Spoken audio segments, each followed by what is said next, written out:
Leigh Douglas, how are we doing? We're good. We're good. We don't know what season we're in. Is it spring? Is it the depths of winter? I think we're just rolling through all of them in one day. Yeah. In Brighton today, there was some like hail/sleet. Then it was sunny. Then it rained again. Mm-hmm. It's been unspeakably windy for seemingly the last 6 months. And then now it's bright sunshine once more. Beautiful.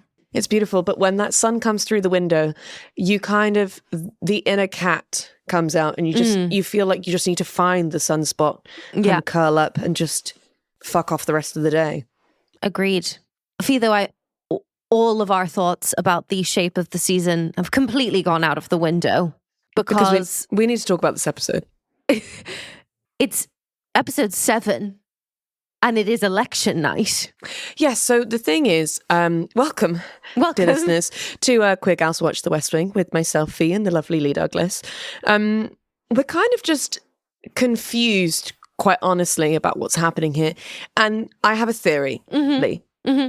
I think Aaron Sorkin was like, okay, I'm going to leave at the end of season 4. That's a good stint. And the show will carry on. Mm-hmm.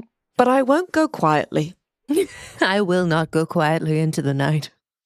I think he's going to put like 4 seasons in one season. 4 seasons in one day. It all comes together. It all comes together. There was method in my madness, which is, it's election night already. Mm-hmm. The previously on for this episode is a season finale. A season finale. Exactly. So I question whether we will see several other season finales this season. I hope so. I mean, yeah, the mid-season lull is simply non-existent this season. Which is great because you did mention it last week. You're like, I think it kind of, everything got a little pedestrian. Not very enjoyable still. Very fun. Like, loved season 3, but I do feel like there was just kind of more episodes with just, there was a lot more character development in season 3. Yes, agreed. Which actually probably is necessary for season 4 to be doing what it is.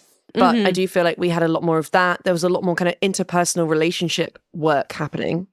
It feels like season 4 thus far is like watching a firework display. It's like just as one crests, another erupts. Lovely imagery to set us softly. Thank you. Shall we jump into episode recap? Please. So you're here with us for episode 7, Election Night of season 4 of The West Wing. The previously on is teeing us up for what we expect on election night, but also feels like Sam's leaving. I'm unspooling on this, Leigh. So just you're gonna have to bear. You're gonna have to bear with me on this because I'm not well over the idea of Sam Seaborn going. But we're going to open this episode in a public library in a voting booth. Oh, it's beautiful to see democracy in action. Do you know what I mean? Joshua Lyman in a voting booth. This is what I came for. I love that on election days, polling stations and like voting. Do you call them polling stations in the States? Yeah. They're just in like random buildings. Yeah, it's so great. That you'd like never go into. Obviously libraries, we all go into libraries, but like in the UK it'll be like the local community centre. And you'll be like in a, like on a basketball court. Or you'll be like in the, like at the top of a primary school in like their art room. Yeah. It's glorious. What ensues? Oh, so stressful. I feel like I want you to explain what happens to Josh. A series of everyday Americans. Yes, everyday Americans. Recognize Josh Lyman as Josh Lyman. And they mention to him how they have voted, all of which make their voting cards invalid. Yeah. And Josh Lyman proceeds to have a nervous breakdown. This lights up all of my worst fears about voting. Yeah. Every time I have voted in my life, I have stood there and been like, how could I have done this wrong? Exactly. Like, not that, and that's your fear. That's your gut instinct. You're like, maybe I just ticked the wrong box. More on that later.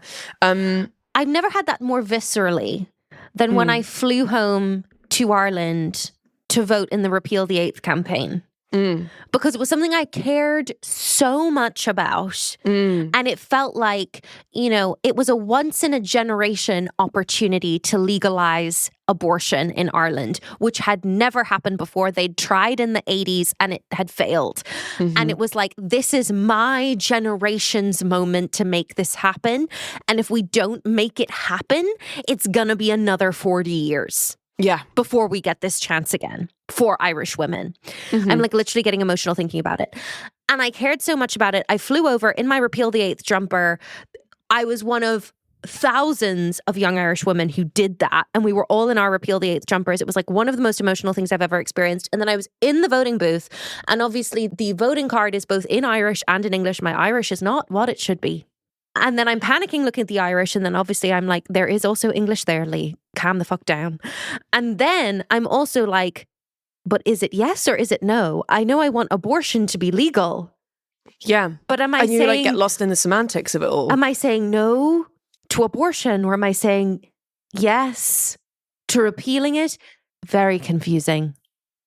So then you had a small meltdown in the voting booth. And then I realized that I just needed to read the voting card in front of me.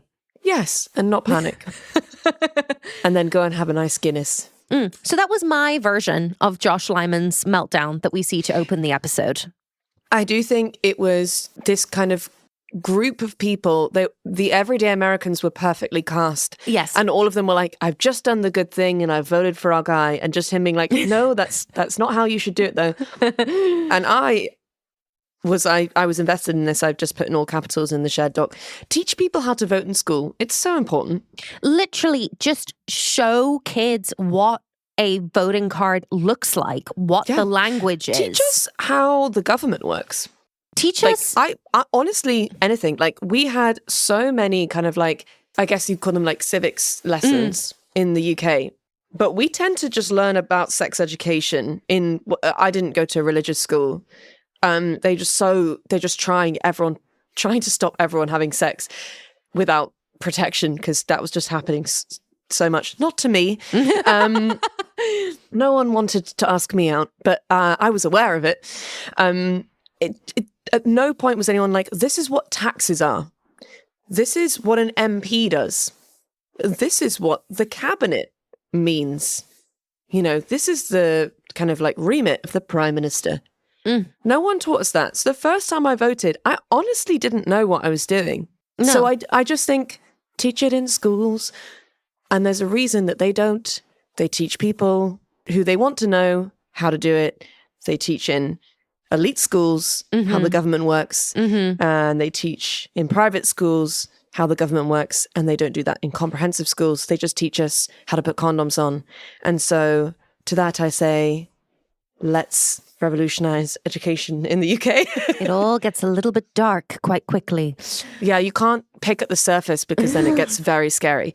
Anyway, cue a beautiful woman in a red coat arriving, and Josh says hello to her in a way that, in a manner in which should be illegal. I can be anybody you want.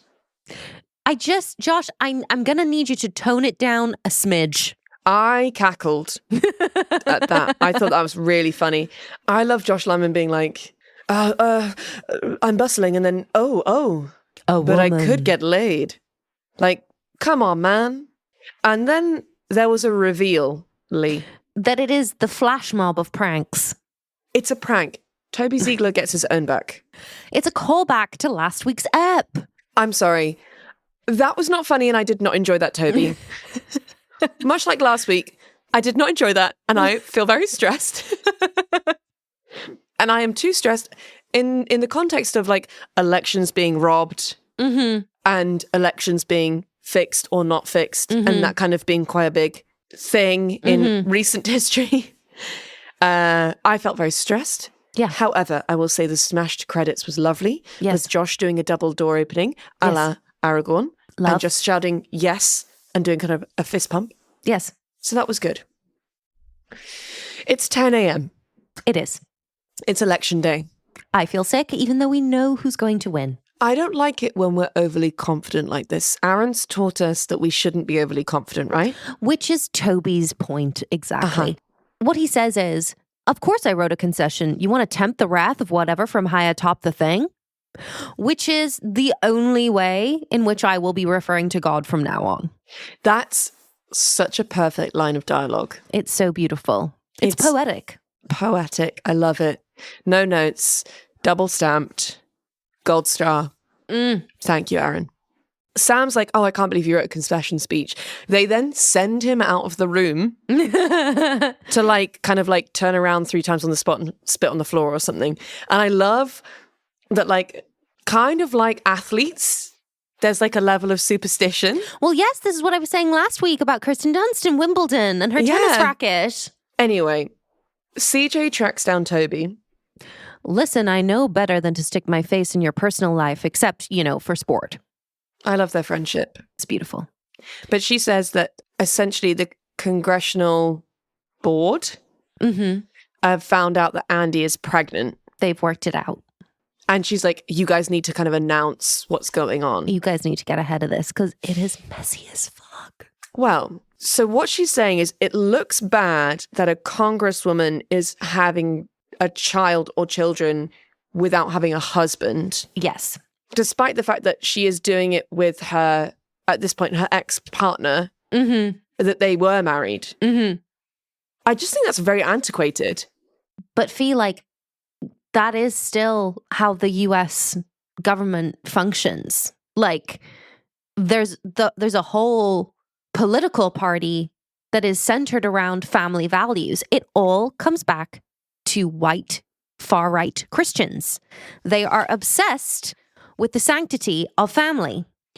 I think it would be a very different story if her job was literally anything other than being in elected office. Okay. But I think having a child out of wedlock as a female politician in the United States would even be a thing in 2026.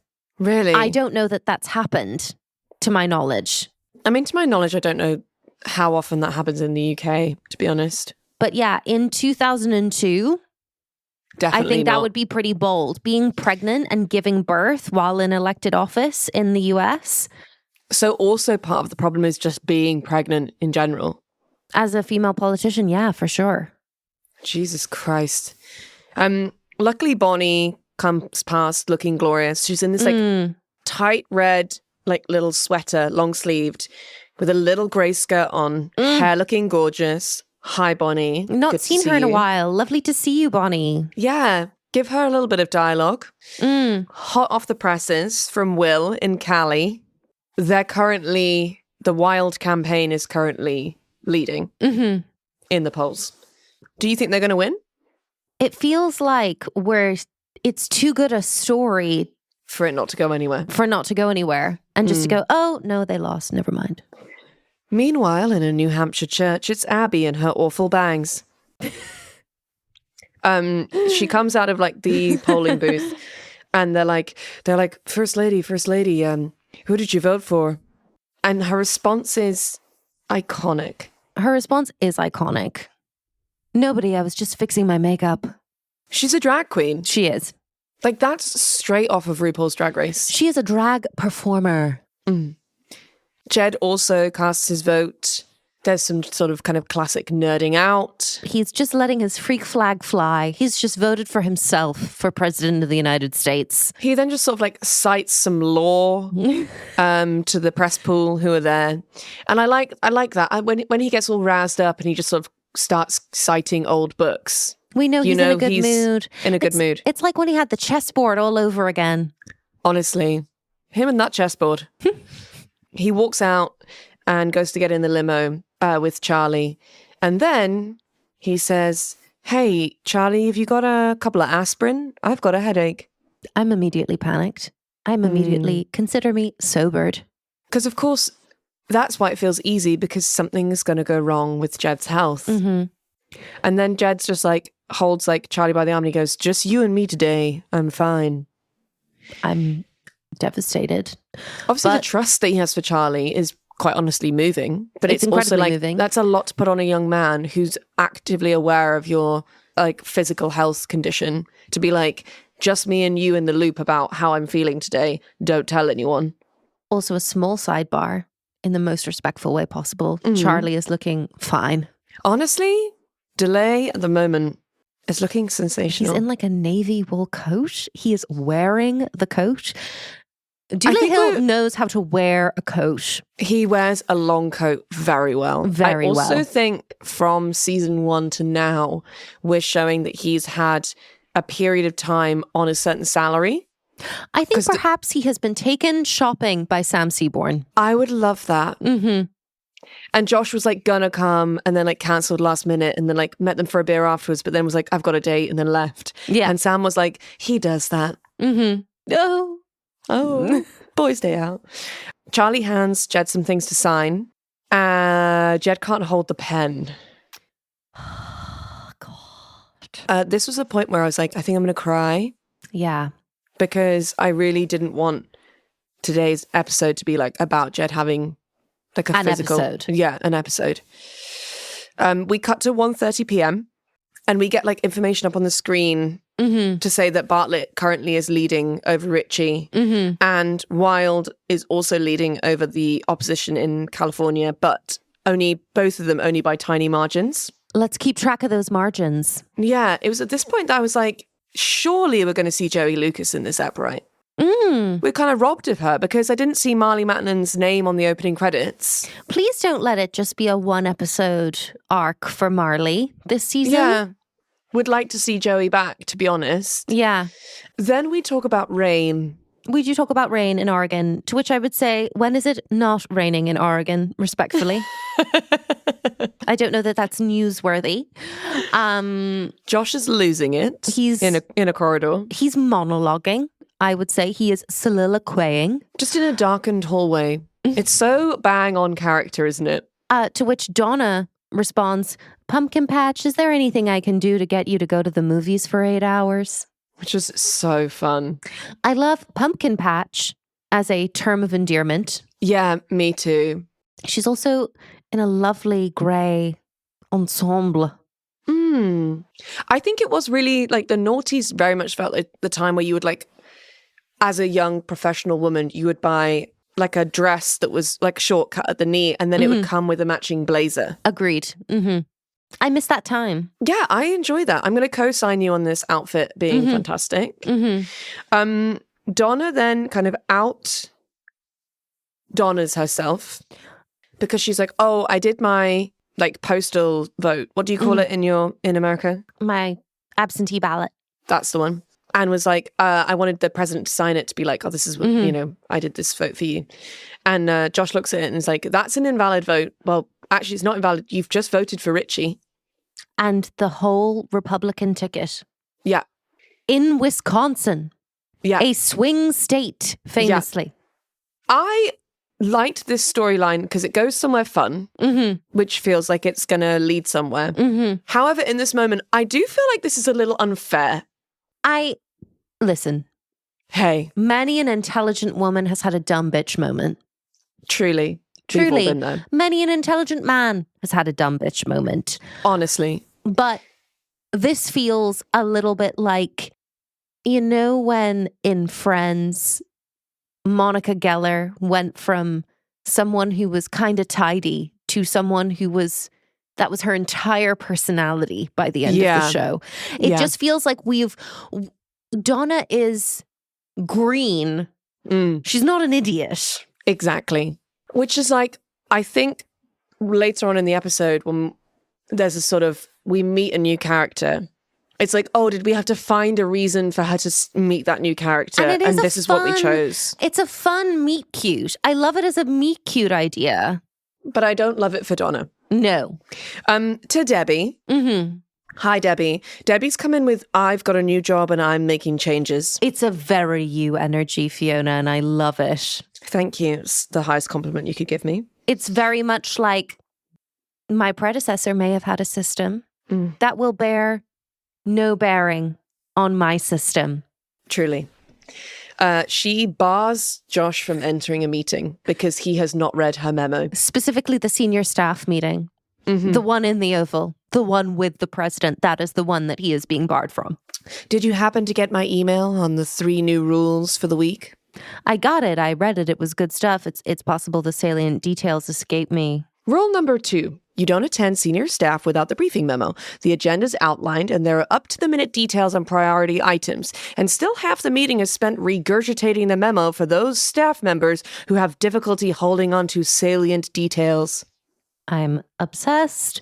And while she's saying this, she is just furiously underlining, like she's strike-throughing information on her desk.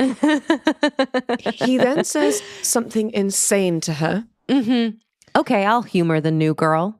It's very Man, I Feel Like a Man. And I was beside myself. Thank God we cut away to Charlie, because quite honestly, I was like, Josh, you need to back off.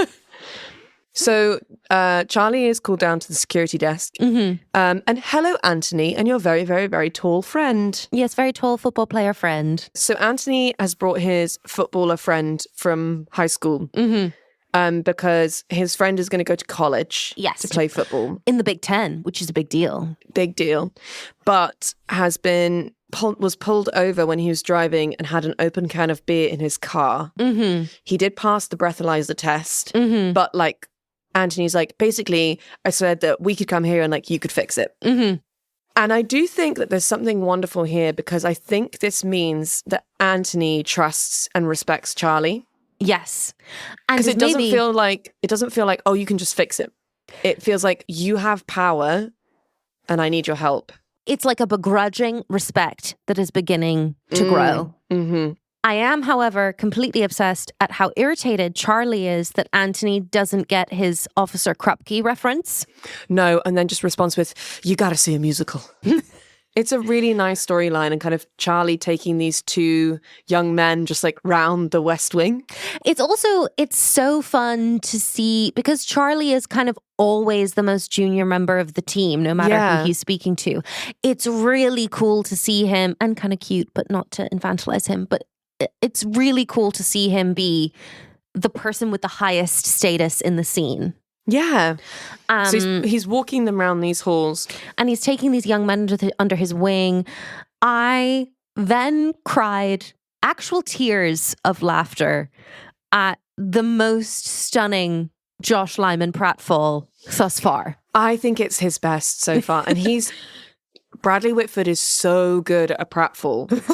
But essentially Josh Lyman like turns a corner and just when I say he bounces off this young football player with like he's made of rubber. Yes, it's incredible. And beautiful performance from the other young actor who just acts as if nothing touched him. And Josh Lyman's just sprawled on the floor. I laughed so hard. I was moved to tears by laughter, and then I just had a creeping anxiety slap me across the face when I remembered Jed's shaking hand. Yeah, can't stop thinking about it. Yeah. It's literally the forefront of my brain. Mm-hmm. We go back to Josh and Debbie because he has gone and retrieved the memo and been like, can I go into the meeting now? And her comeback is so good. She's like, well, if you had read the whole memo, you would see that it says if you're not here for the start, then you can't go in at all.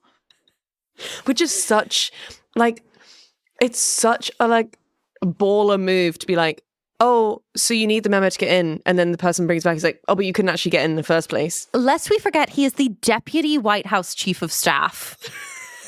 Josh Lyman, like one of the most important people in the country. Josh Lyman says, that's insanity. It's incredible. I could have written this entire exchange down. It's everything that I love most about The West Wing. Lily Tomlin is perfection. I love her. Yeah, we look forward to seeing more. Truly. That's insanity. Well, I'm quite mad. I really like where they're taking a character. And I will also say, Debbie is always in these kind of quite silky, floaty cohorts. Yes. Yes. She is clearly a child of the 70s. Yeah, and I really like that. It's so different to Mrs. Landingham as well. Yes, you get the sense that they were on the two opposite sides of bra burning. You know? Through the costuming alone. Yes. Very, very different approaches to the ERA, maybe. Not that we are in any way shaming Dolores. No, of course. No, she just wanted to take a more measured approach. Yes. She's our queen forever in our hearts. So Donna's ballot story kind of comes back into the frame, and she's going to go down to the polling place nearest the West Wing and be like, I'm going to see if someone wants to swap votes. So if they'll vote for Bartlett here to kind of like cancel out my vote in Wisconsin. And I was like, oh, do you think she's going to run into Cliff? I was like, that would be fun if she runs like into her ex and has to be like, oh, awkward, we're not really seeing each other anymore, but like, could you vote for Bartlett? I fear we'll never see Cliff again. We also never really got a breakup scene with Cliff. The promise of Donna having a proper boyfriend never materialized. What happened was Josh got a girlfriend. Let's be That's crazy, for real. isn't it? And I get a boyfriend. Well, you kind of didn't. And actually, Josh had a really strong relationship storyline. Cue some mental energy between Josh and Toby because it's sonogram day. I really need us to unpack and discuss what Josh thinks a sonogram is.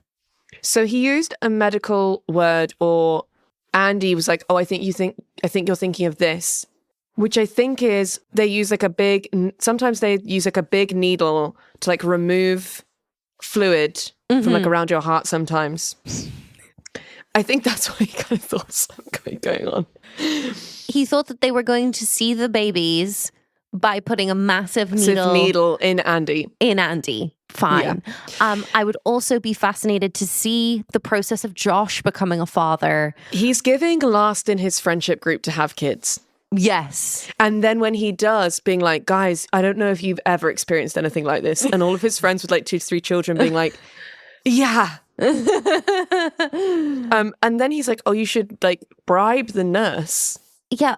Why are we greasing the nurse? Also, he talks about specifically the second trimester, which I think is famously the easiest of the 3. Men know nothing. Because famously, women struggle in their first trimester because they're struggling with morning sickness. Then they're kind of good in the second trimester. And then the third trimester, they're starting to get very like physically uncomfortable. Famously, the second trimester is kind of known as a little bit of a reprieve for most women. I just really like that 2 hyper-intelligent men are like absolutely clueless about something. It's a really wonderful character choice. It's incredible. Like, they're like top of their field. In their field, and then you just knock them a little out of it and they know nothing. It's incredible.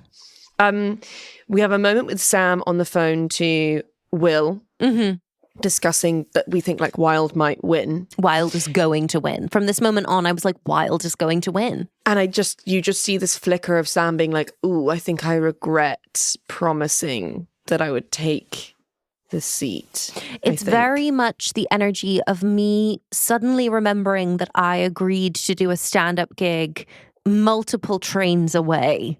Yeah, like you're going to Norwich and you're like, am I going to Norwich? I thought I was going to Norwich. Norwich was far in and of itself. I now realize that I am actually gigging in a village outside of Norwich. Yeah. And if anyone's wondering, and I mean this with respect to the people of East Anglia, Norwich is so far away from everywhere in the UK. It's a beautiful city. Beautiful city, but it's just one of those places that always takes so long to get to, whether you're driving or on the train. It's like an hour longer than you expect. And then, dear listener, you realise you're not even gigging in Norwich. You're gigging in a village called Trunch. Which is like a 45-minute bus outside of Norwich. The bus stops at 6 p.m. The gig starts at 8. And you have to scream about being a lesbian to a load of Norfolk farmers in Trunch. It was a tough gig. It was a tough gig. Not that it was 4 years ago. I've moved on. I have moved on. Clearly she's over it. To the sonogram. Please. Right. Would you like to quote what Toby says? These bodies of yours, I don't know how you live with them. Me either. It's honestly the most respectful thing I've ever heard a man say. Yeah. With reference to your ex-wife carrying your children, beautiful, honestly.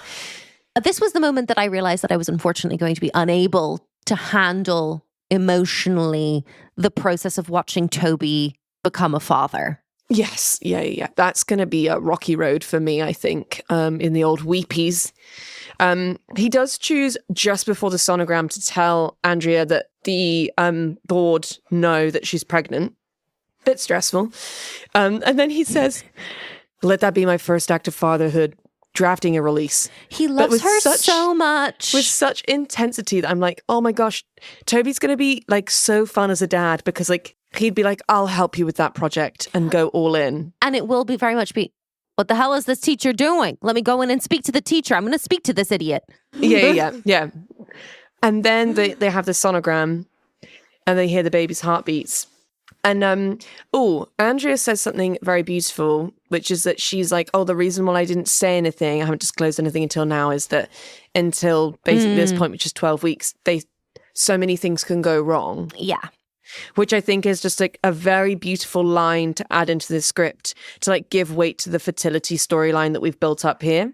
Yes. And I think it's also very respectful to the women who Andy is representing as a character who will have been through that journey. Yeah, it feels very grounded and very weighted. And then they're watching the sonogram and the way that the two of them like lean into each other as they look at the monitor. And you wrote something in the shared doc where you're like, the way that Richard Schiff is like touching her, like holding her in that moment. He's like holding her hand like against her neck. And it's so gorgeous. So tender. It so speaks of like a long relationship. I think they're cast so well as a couple. And the thing is, it's like, even if you're broken up, if you've had that kind of depth of relationship, you automatically know how to touch each other. I think that's how I believe relationships when I see them performed on stage, on screen. It's that familiarity of touch. I think it's something also that you see played out perfectly with Martin Sheen and Stockard Channing. There's like they're used to being around each other's bodies. The way they like move past each other like speaks of sharing a home together. Agreed. Anyway, it's 4 p.m.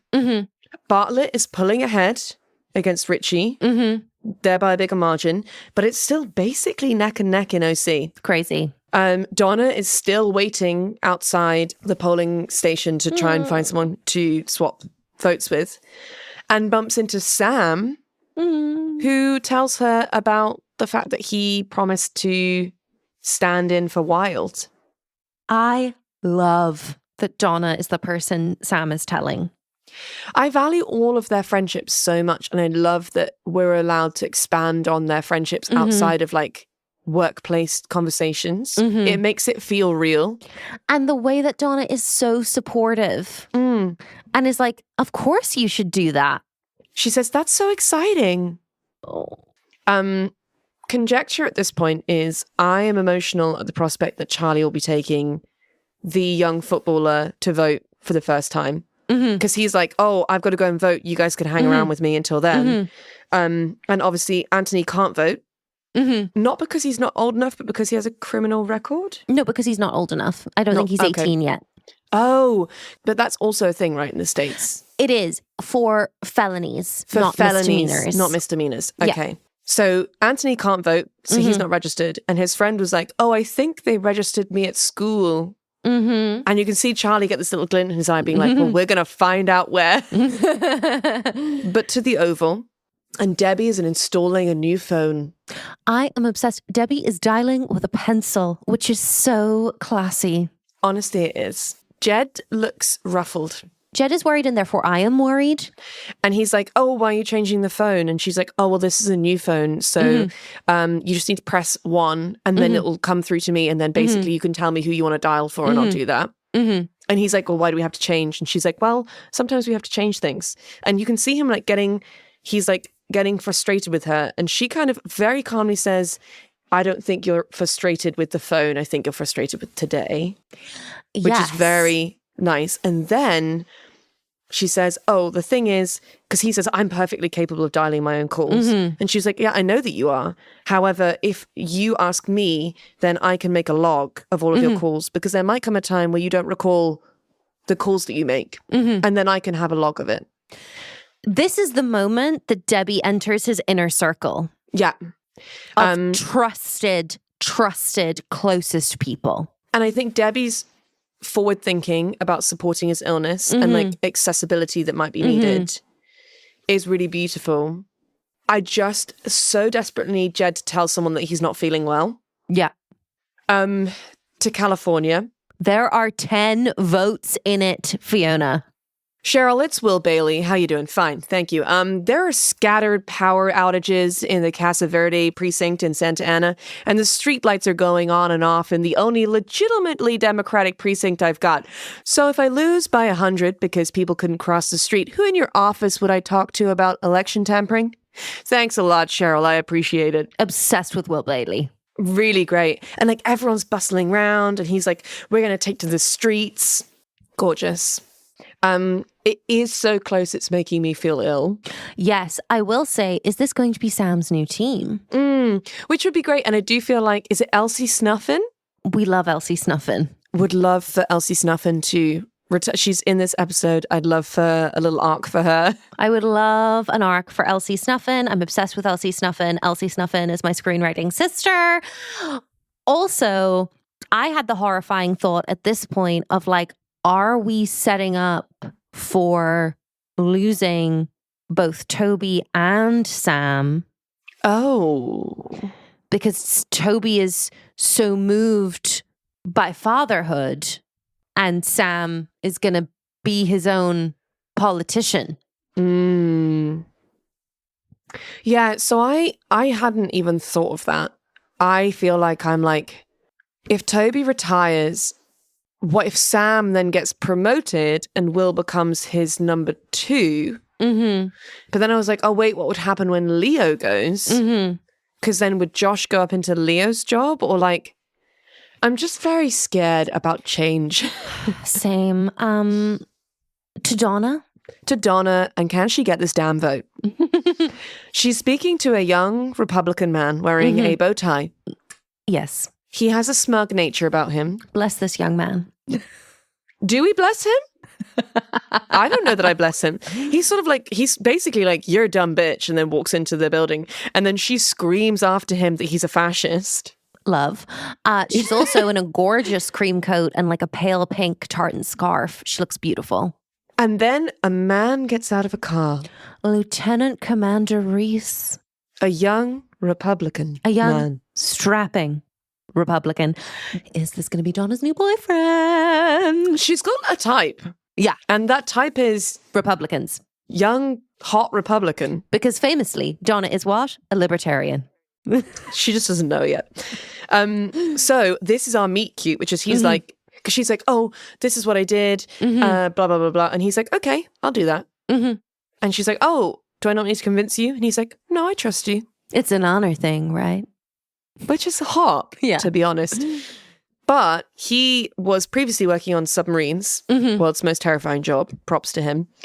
Couldn't think of anything worse. Couldn't do it.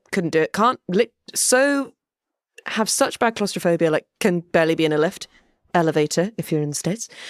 However, he is now working in the West Wing for Nancy. Nancy. So fun. Maybe we'll see more of Jack Reese. Love Jack. Obsessed with Jack. It's 8:35 p.m. Bartlett is now firmly pulling ahead and Wilde is now behind. And we're talking about numbers, and Toby is fully just like kind of goo-goo eyes into the middle distance. Just completely distracted by his own baby's sonogram. Which is very cute. It does mean that Josh says this. Okay, I'm concerned that you've turned completely into another person. Which is every toxic male friend to their buddy who's having kids. Yeah. Which is kind of funny, but we'll see how that pans out. It's voting time for our boys. We're in the queue. Charlie's being like, be cool. But also like, do you know what you're doing? Yes. And very calmly and respectfully is like, I'm not telling you how to vote. I've told you about all the candidates. But if you need help, you can ask the staff, the volunteers there to like show you what to do. Yes. Really enjoyed the kind of sweet comic energy and kind of like happy patriotism that this young man exhibited as he left his little voting booth. And he just goes, hey, Anthony, I voted. It's too much. And then he goes, I'm going to go again. It's so beautiful. But we must away to California because the rain has started. Yes. Let's talk about how Aaron Sorkin loves weather. He loves weather. He loves it. And I do enjoy having spent a small amount of time in California, the reverence with which Californians treat rain. I mean, it's very understandable given the number of wildfires they have, but they really go crazy for the rain. It's just like Will Bailey is in a parking lot, like standing like arms outstretched to the sky. It's a great shot. Yeah, it's a great shot. Thank God he's winning New Hampshire. Yes, we get to go to Jed with some good news. Leo gets to go into the Oval and be like, you got New Hampshire. I needed that. And then they give him like, CJ like passes him like a little glass of whiskey. It's beautiful. And then Jed like walks into the room where like the team are and everyone like starts applauding him because obviously we've won New Hampshire. And he just does a slow clap for himself. It's so alpha. And then just like raises a hand to just like quieten down the clapping. Yes, sorry. Yes, it's the quietening down of the clapping that's very alpha. It's beautiful. We then get news that it's 11:01 p.m. Jed is winning. Wild is still behind, but only by a tiny margin. And there are so many balloons in this room. It's so exciting. This is when, Lee, you were like, oh, has it closed in California? I was like, oh my God, did Wild lose? And then I realized, no, California's on the West Coast, so polls are still open. And we hear from Toby and Josh say to Sam, oh, we've checked in with that campaign over in California that you love so much. And basically it's too close to call. Whoa. Which means this is going to go on into another episode. But to Jed, who's kind of like doing, I guess, his like acceptance speech in a way, like to the Democrats who are with him. His victory speech. Doing great, speaking as he does with much aplomb. Abby standing behind him, very proud, smiling in a lovely bipartisan red suit, which we love to see. But we do see a small flicker from Abby. There's a look. She's like looking at Jed as he's looking at the teleprompter, and you can see like this like little flicker of concern. Because he suddenly starts going off script. Yeah, which is a bit wild.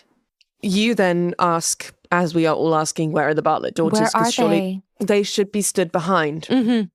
That's where they would be, realistically. Realistically, absolutely. Jed finishes his speech, comes and they're like backstage behind kind of the stage area. And then they have a conversation that I was not emotionally equipped for. Abby was like, you sound kind of dry. Like, do you want a glass of water? And he's like, I'm fine. She's like, what if I gave you a glass of water? Could you hold it? And he's like, I've been rumbled. Yes, because your wife is an incredibly experienced doctor. They have a real moment of like, okay, it's another 4 years. It's going to be harder this time. And then Jed is like, can we just have tonight? And Abby's like, you got lots of nights. Yeah. And this is what I'm talking about in terms of like the beautiful representation of like long-term relationships. Yeah. The given circumstances of that moment are so much. Yeah. And yet it's just this moment between those two people. It's like a quiet moment. Yeah. And being like, well, you were just the girl at college who I really hoped would go out with me. Oh, Phoebe. You know? But Lee, we won. We won. So why am I crying? Why am I crying? Because it's so beautiful. And also, I am scared it's going to be harder this time. And there's just something about that line. It's such a beautiful line to her husband who she knows is sick. Yeah. You got lots of nights. It's really tender. It's Stockard Channing's delivery as well. She's very good. Shall we to the quickfires? I was so emotionally destroyed by the end of this episode. I've not thought about the quickfires in any way. Okay, you ask me the questions and I'll fire off mine. Best fashion. I think, actually, Donna's coat and scarf was really gorgeous. We love a camel coat. And I must shout out to Abby and Bonnie in red on Election Day. Agreed. What could a British or Irish politician never get away with? I think being as passionate as Will Bailey and not getting torn to shreds. True. Very true. Because I think it's like lame to care in the UK quite a lot of the time. Yeah. Or it is definitely with like a kind of like a sort of like a subsect of voters. Someone would have taken some pap would have taken a photo of him standing in the rain and would have been like, this guy's crazy. Or like him like sweaty at a press conference and would have been like, really? This guy? Queerest moment that never intended to be queer. It simply has to be, Mrs. Bartlett, who did you vote for? Nobody, I was just fixing my makeup. Because that's straight out of the mouth of a drag queen. Yeah, and I will absolutely. hear nothing else. Best writerly moment? There are so many really, really good episodes, but I think it has to go to Will Bailey on the phone being like, so if I lose by 100 because people couldn't cross the street, who in your office would I talk to about election tampering? Thanks a lot, Cheryl. I appreciate it. Like the kind of like joke threatening of it all is perfection. Man, I feel like a man. I think there's 2 Josh Lyman absolute knockouts. The first being, I can be anybody you want, to the woman in the red coat. The second being, okay, I'm concerned that you've turned completely into another person. Yeah. Because his friend is having babies. And then just an honorable mention to Toby Ziegler for these bodies of yours. I don't know how you live with them. It's quite a beautiful Man, I Feel Like a Man, actually. And the moment that made you proudest to be an American. Hey, Anthony, I voted. Beautiful. And leads seamlessly into our study session this week. Excellent. Onwards. Okay, so I believe a couple of weeks ago, Fee, you were asking about what even is Rock the Vote. Oh my God, yes, Yeah. I was. So I thought I'd answer that question in honor of Anthony's young friends. Amazing. So Rock the Vote, as it says per their website, is the most trusted and effective 501c3 nonprofit dedicated to building political power of young people. Amazing. Tell me more. Yes, they were founded in 1990 by Virgin Records music executive Jeff Iroff, who founded Rock the Vote in response to censorship of hip-hop and rap artists. Cool. He said the idea kind of came to him fully formed after watching a news report about the 1990 arrests of a Miami-based rap group called 2 Live Crew on obscenity charges.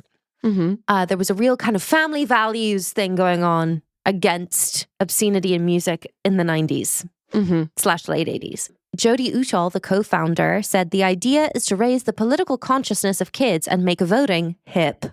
Excellent. So Jeff Iroff kind of has reflected on starting Rock the Vote by saying, those of us who worked in the area of video, MTV, the next phase of music, had been accused of so-called unplugging a generation. It was a sort of right-wing mantra. The only thing everybody knew about the youth vote was that they didn't vote. Kids don't vote.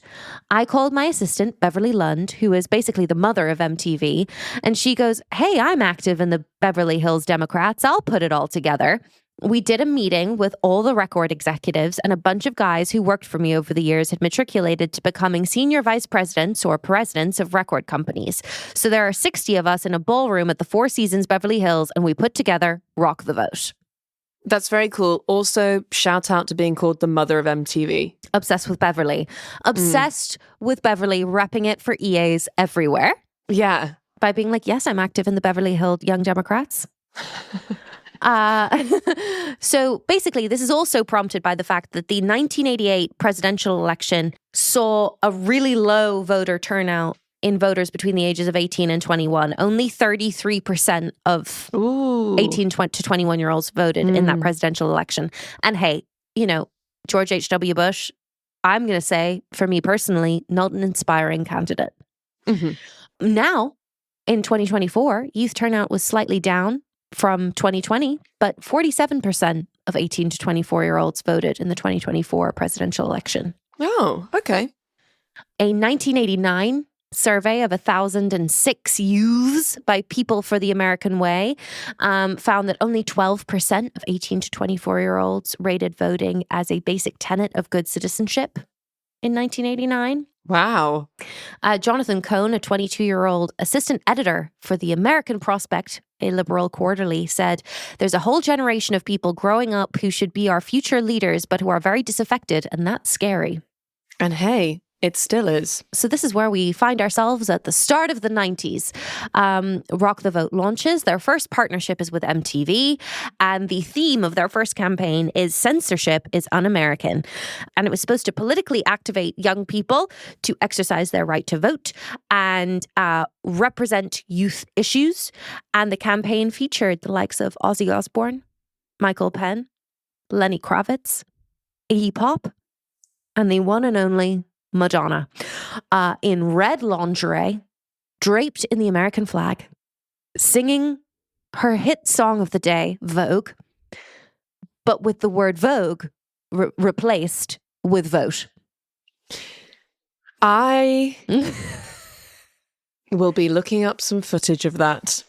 The updated lyrics were Abe, Lincoln, Jefferson, Tom. They didn't need the atomic bomb. We need beauty. We need art. We need government with a heart. Don't give up your freedom of speech. Power to the people is in our reach. Dr. King, Malcolm X, freedom of speech is as good as sex. Thank you, Madonna. Thank you. She also rapped, if you don't vote, you're going to get a spanky. Fun. And she produced the video with two dancers from the NYC ballroom community, Jose Gutierrez Extravaganza and Luis Camacho Extravaganza. However, neither Madonna nor Lenny Kravitz was actually registered to vote themselves at the time. Incredible. That's classic. Steve Van Buskert of the Veterans of Foreign Wars said, we have a strong stand against the desecration of the flag. This borders on desecration. But it only borders on it. That's what I'm going to say. Liz Rosenberg, Madonna's publicist, said that was certainly not Madonna's intention at all. My sense is that wrapping the American flag around her is not insulting. It is essential that people should vote. She is trying to get that message across in a humorous, dramatic way, but she's very serious about the issue. There's no doubt that she's serious. She's a serious woman. I would say that being PR for Madonna would be quite the job. In the late 80s, early 90s? Yeah. I miss the days when Madonna was more outrageous, you know? Yeah. Also, there was a PSA also put out on MTV featuring the one and only Sarah Jessica Parker and her then boyfriend, Robert Downey Jr., in an ad filmed by director Lawrence Bridges. The pair are wearing all black in an art house style film based on the concept of hear no evil, see no evil, speak no evil. And SJP herself leaves us with the words, it is your turn to speak. Your vote is your voice. And again, I will be looking this up to watch this footage. Why don't we do this now? Do we do this now? MTV creative director Judy McGrath says, everything about Rock the Vote appealed to MTV. We were in the business of communicating with young people on their own terms with music, creativity, and spirit. If young adults were disengaged from voting, perhaps no one was speaking their language. Music at its core is a reflection of the social issues and attitudes of the day. So who better to deliver the message than Madonna, LL Cool J, Iggy Pop, and countless others?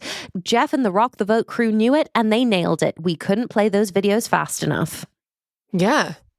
In their first year, they got more than 10,000 college students on 5 California campuses registered to vote as a result of the campaign, according to the New York Times at the time. They also, in 1991, set up voter registration tables at rock concerts. At the Lollapalooza tour in that year, which featured artists from Jane's Addiction to Ice-T, they registered 25,000 new voters. Wow. Also, MTV assigned a 24-year-old reporter, Tabitha Soren, to cover the presidential campaign that was going on for 1992 and file reports as part of the Choose or Lose campaign. I like it. Yeah. Creative director Judy McGrath said, after 10 years, we knew we had the attention of our audience, so it's time to do something with it. Time magazine wrote about Tabitha Soren's reports at the time. Soren's reports might best be described as rock news videos complete with hip soundtracks, eye-popping editing techniques, funky graphics, and plenty of youth on the streets sound bites. I think Dan Quayle's hot, said one woman in response to a question about the Republicans. I think anything that's described as funky is fine by me. Absolutely. They also aired in August 1992 like a weekend telethon, but rather than raising money, they were trying to get young people to register to vote. And viewers could phone in and speak to celebrities about the importance of signing up to vote. Tabitha Soren said, kids emulate rock stars and everything else, so why not this?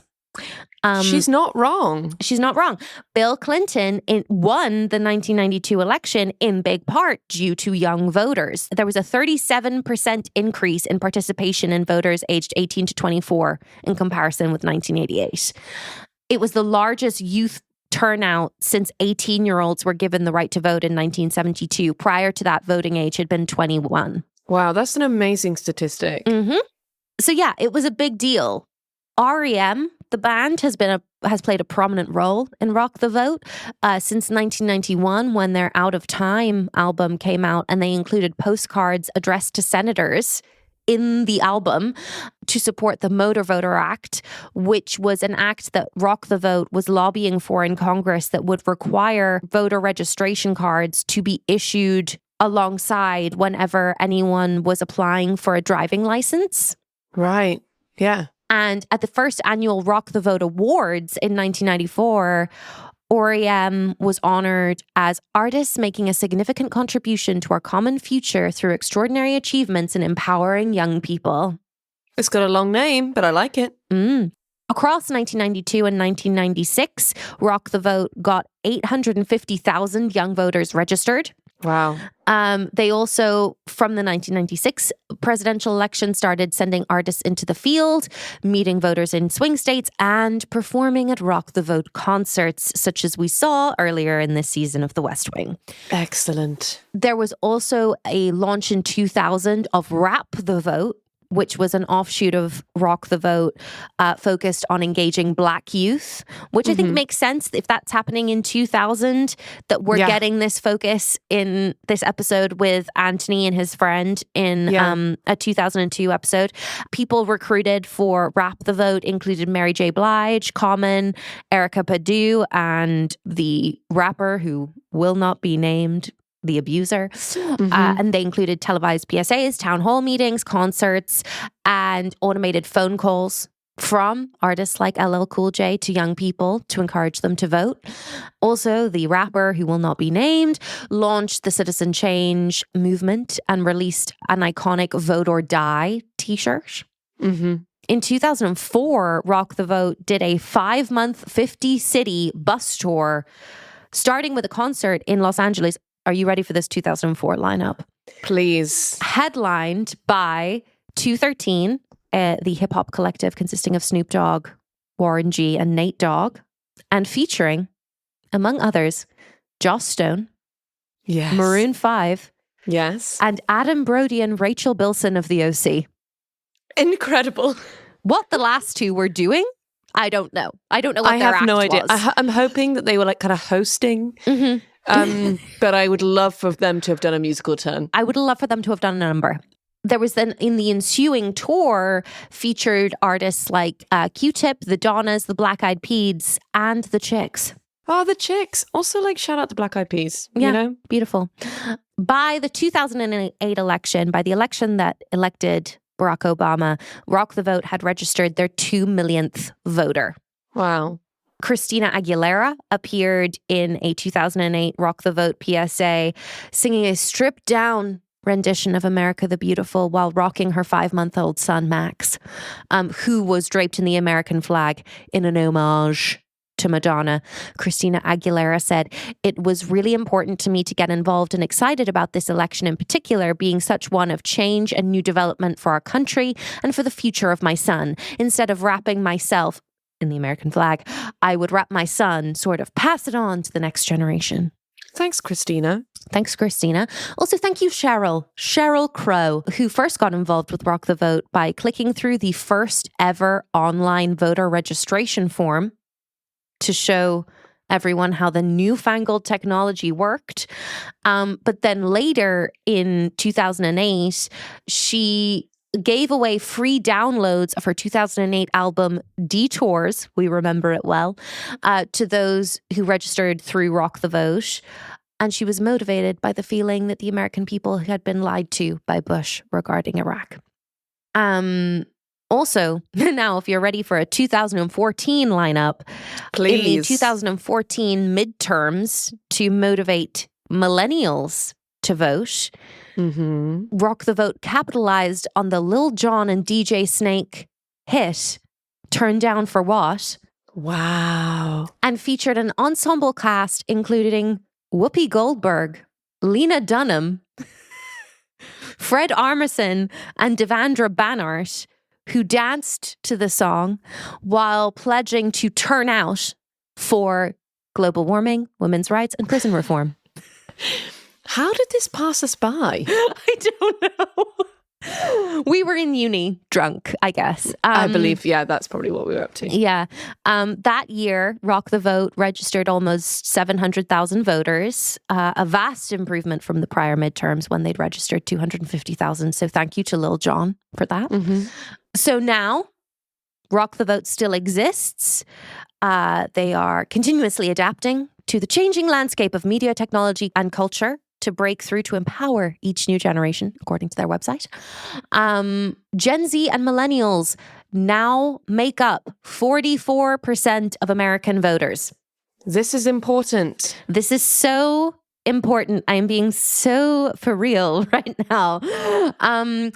Young voter turnout is typically 20 to 30 points below older voters, especially a discrepancy that's even bigger in non-presidential election cycles. You can go to the Rock the Vote website to learn how to register to vote in your state. And crucially, given all of the weird things that are happening right now, check your registration status. Yes, please. Before Election Day. The midterms are approaching, American listeners. So you can go to Rock the Vote, check your registration status, make sure that everything's good and okay. There's also voting FAQs, and you can also sign up for election reminders to make sure that you actually get down to the polls. Jeff Iroff, the founder, is very proud of what the Rock the Vote movement has done. And, you know, basically he says you put a youth vote in the mix of politics and politics becomes different. He also talks about, you know, how kids weren't political in 1990 when he launched Rock the Vote. And he says, and today every kid's got a banner. Every kid has an understanding. There's Headcount, Voto Latino. There's the Tom Steyer thing. There are so many youth organizations right now and so many people, whether it's the Parkland kids, whether it's Lin-Manuel Miranda, everybody has a platform. Love Lin getting a mention there. Love that. Little name drop for Lin there. Yeah. Also, in recent years, they've launched Athletes Rock the Vote, which the WNBA has been heavily involved in. We love the WNBA. Would I immediately melt in front of any WNBA player? Yes, I would. They're powerful women. Powerful, tall women. Yes, and as we say, there's no off-season for democracy. The tagline for Athletes Rock the Vote. There's also Hooper's Vote, which is about leveraging basketball culture to encourage civic engagement, which has recruited a lot of active and retired professional and college players, coaches, basketball media personalities, celebrity super fans in a coordinated media blitz about registering to vote. There's also Brands for Democracy, which if you are a corporate person, do check out Brands for Democracy. Example brands, Aeropostale, Comedy Central, DoorDash, HBO, Hulu, Kate Spade, Paramount, Tommy Hilfiger, amongst others. California Secretary of State Alex Padilla says, in California, we've seen the power of partnering with the private sector, from professional sports teams to major retail and restaurant chains, to directly reach citizens and empower them with the tools needed to be active voters. Also, if you are a teacher, Democracy Class is available through Rock the Vote, which is a, quote, free, nonpartisan curriculum that educates high school students about the importance and history of voting and pre-registers and registers them to vote. Lovely. So you can get training materials on the Rock the Vote website. As Jeff Iroff, the founder, says, there is one thing that ties this all together. The youth vote has the potential to save the world. And he's not wrong. He's not wrong. So thank you, Madonna. Thank you, Jeff. Thank you, Cheryl. And thank you to everyone who has participated in Rock the Vote. Thank you, Alison Janney / CJ Craig for wearing those low-cut jeans for rocking and that the t-shirt. vote. We love to see it. That was fun. Mm-hmm. I will obviously be scouring the internet for some videos content this evening. It is giving 90s vibes. But I truly don't know why such a thing doesn't exist in the UK. It's really surprising. I wonder if I poke around into it, if something was like tried and failed. But yeah, I think honestly, it's worth trying anything these days. Truly. These dark, dark days. But I thought, rock the vote, little bright spot in the current political landscape. I needed that. Yeah. I needed that after the tears at the end of the episode. Truly, Lee, I don't know where we're going next. Because I suppose... I know. I thought this was kind of going to be the season finale where we ended up. So I truly don't know what the rest of the season is going to be. Aaron is just toying with us. So I guess we should just meet up next week and see where the hell this goes. Let's do it. We're Queer Gals Watch, wherever you get your socials, queergalswatch@gmail.com if you want to pop us a little email. There's also really fun stuff going on our Patreon, Queer Gals Watch. We really appreciate everyone on there. Come join the party. It's fun and vibes. Yeah. I desperately need to go on YouTube and look up the Madonna video and also Sarah Jessica Parker and Robert Downey Jr. in all black. So I'll be doing that. I'll see you next week, Lee. See you next week. Bye. Bye.